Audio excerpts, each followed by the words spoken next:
Sure. He All right, does have main that event vibe. time. Very excited to talk about this fight with you two. In the women's flyweight division, Jessica Andrade versus Erin Blanchfield. Man, oh man. So originally it was supposed to be Blanchfield versus who? Tyler Santos. Tyler Santos, that's right. Santos is out. And look who steps in but Jessica Bate Estaca Andrade. A lady who we were just mentioning in the conversation of greatest female fighters of all time. Stepping up to face the rising Erin Blanchfield. So let me set this up real quick. Erin Cold-Blooded Blanchfield, the challenger, no title on mine, sorry. 23-year-old from New Jersey. Let me say that again. She is 23 years old. Certainly one of the youngest competitors on the entire UFC roster. She is 10-1 as a pro, though, in spite of her young age. She stands at 5 feet 4 inches tall. Of her 10 wins, she has 2 knockouts, 3 submissions to add to that. Of her 1 loss, it was a decision win back in 2019 in Invicta against Tracy Cortez. Lost to Tracy Cortez via split decision in Invicta. She's gone undefeated since. Like I said, she's 10-1. She's undefeated so far in the UFC, 4-0 in the UFC, 50% finish rate. And she will now be standing across from Jessica Andrade, the 31-year-old out of Brazil, 24-9 as a professional, 9 knockouts, 8 submissions. She stands at 5 feet 2 inches tall. For 24 wins, I already said 9 knockouts, 8 subs. She's riding a 3-fight win streak coming into this weekend, winning over Cindy Calvillo, Amanda Lemos, and most recently beating the brakes off of Lauren Murphy. Mark, let's start with you for this main event. Give us your take and your pick of Blanchfield versus Andrade. I love this fight. It is so intriguing. It definitely at least attempts to save the rest of this card. The odds are very close, even closer than I kind of thought they would be. Andrade is minus 135. Blanchfield is plus 115, so it is nearly a pick'em. Some sites it practically is. Blanchfield is 2 inches taller, and she has a 6-inch reach advantage, which is bigger than I imagined. So that's a lot. Andrade is stepping in on 1 week's notice, as we know, which is very short. I love what we've seen from Erin Blanchfield. We have all been on Erin Blanchfield. We've all been impressed. We've all been calling her as someone who may break out in the year of 2023. Obviously, that timeline has been accelerated as she jumps into a fight with Jessica Andrade out of the blue, where if she wins this fight, she is probably calling for a title shot, and rightfully so. Yep. So we're going to see. She's 23 years old. It's happening quick. She has only had 4 UFC fights. Granted, she was in Invicta for a couple before that. And if there was ever a time to beat Jessica Andrade, it's when you get her on 1 week notice. Yeah. So we'll see. I do think Blanchfield is someone who gets better every single time we see her. I think that she's still developing. I think she has much more room to grow, excuse me. But the thing that gives me pause is that we look at who Erin Blanchfield has beat in the UFC. Sarah Alpar, Miranda Maverick, who's good, but not special. JJ Aldrich, same answer. And Molly McCann. Jessica Andrade would violently murder all 4 of those girls. Violently murder. On the same night. Yes. So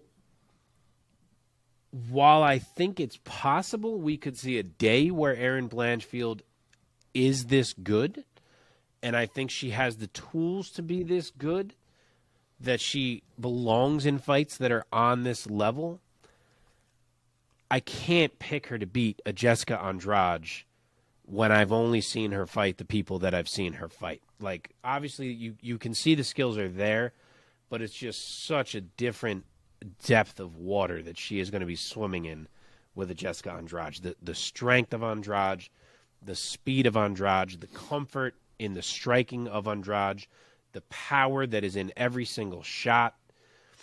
And who knows? Yeah, Andrade, as much as she's scrambling and strong, she can be held down. We've seen it. She can be out-grappled.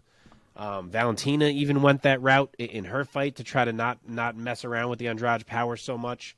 And Blanchfield is a grappler who's capable of doing that. So it's on the table.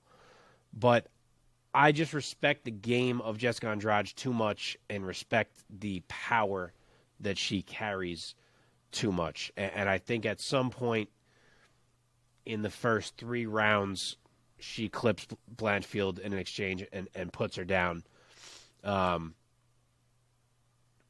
will say round 2 TKO, where she clips her, finishes with some ground and pound, and gets out of there. Okay, Omar. I love a good story. I would love Erin Blanchfield to beat Jessica Andrade just because of the story that would have been told as a result. I don't think it's going to happen. I think it's a hell of an order for Blanchfield to go up against Jessica Andrade at this point in her career. I could see the argument as to why it's warranted. Her performances have been fantastic. Jessica Andrade is taking it on short notice. But Jessica Andrade has that tested, proven willpower. We've seen her go through the championship rounds. We've seen her fight the champions. We've seen her dominate the elite. And like Mark said, we haven't really seen... Erin Blanchfield hasn't been given the opportunity to do that up until this point. So I think it's very possible for Erin Blanchfield to win this fight. I think there are definitely avenues for her to do that. But I think more realistically, I think Andrade goes in there, and I think she clips her early, to be honest. Even earlier than Mark's guess, I'm going to go with KO round 1. But I will be thrilled if Erin Blanchfield somehow wins this fight. That's the thing, man, is that, and this is at her, at her bigger weight at 125. Yep. And she, it's short notice, so she's probably doesn't have a ton to cut. But even still, man, Andrade is a killer. I mean, she has her last 5 fights have all been finishes. She KO slammed Rose. She KO'd Chukagian. She TKO'd Calvillo. She triangle choked Amanda Lemos, and she did not actually get the finish, but Lauren Murphy was arguably her most battered opponent, maybe ever. So I'm a little worried for Erin Blanchfield, to be honest. I kind of wanted anybody else to be matched up with her for this fight.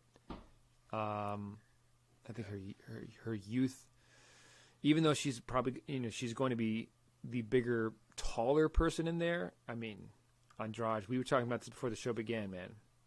Andrade is a fire hydrant, and I think that Blanchfield's in for a rude awakening and a serious heat check. I mean, it could be very much like how when Yair ran into Frankie Edgar. You know what I mean? Like, yeah, right. You might just need it, because now look at Yair. Erin Blanchfield loses one fight to somebody elite like Andrade, comes back and becomes an absolute monster for the remainder of her career. Totally possible as well. 100% possible. I'm going to go with the same take as Omar. I'm going to say that Andrade, late in round 1, I think he's going to deliver a lot of punishment to Blanchfield on the feet. And we're going to get a TKO for Andrade round 1. But towards the end of round 1, not right away. All right. But, man, wouldn't it be amazing if fucking Blanchfield went out there and just, like, schooled her on the ground? Or like... Oh, it'd be incredible. It'd be incredible. Honestly, I'm a bit surprised the UFC made this fight, because you have Blanchfield coming up looking amazing. She's 23 years old. She's possibly the future of this division. And first they had her with Tyler Santos, which makes sense. It's like a fellow grappler. She's not quite as dominant as an Andrade. And it was like, here we go. This is the test. And if she lost to Santos, it was not going to be by like bludgeoning. for them to say, okay, Santos fell out, who can we get? And Jessica Andrade raised her hand, and them say, yeah, let's do that. I'm surprised because Me too. you run the risk of an out cold Erin Blanchfield, which is not what you're really looking to have right now. I'm honestly not super surprised. This fight kind of came together under very short notice, right? Look at it. Look at the fact that it's a headliner. This card was not. I guess great. they had to save an event because it's the worst card that ever lived, and maybe they didn't have other Exactly. options. And if Jessica Andrade even put her name in the hat, or they asked her, or whatever, it's a spot. It makes wanting to see that fight interesting. I mean, we want to Yeah. see it. I mean, I yeah, do wonder I if they were definitely like, see Can't it. wait. oh, Can't wait to fuck, see can it. we get anybody else besides Andrade? No? All right. I bet there's not good. really a line out the door to fucking fight Erin Blanchfield. That girl is wrecking people right now. Yeah, maybe. She only has one loss, and it's a split decision loss. Yeah.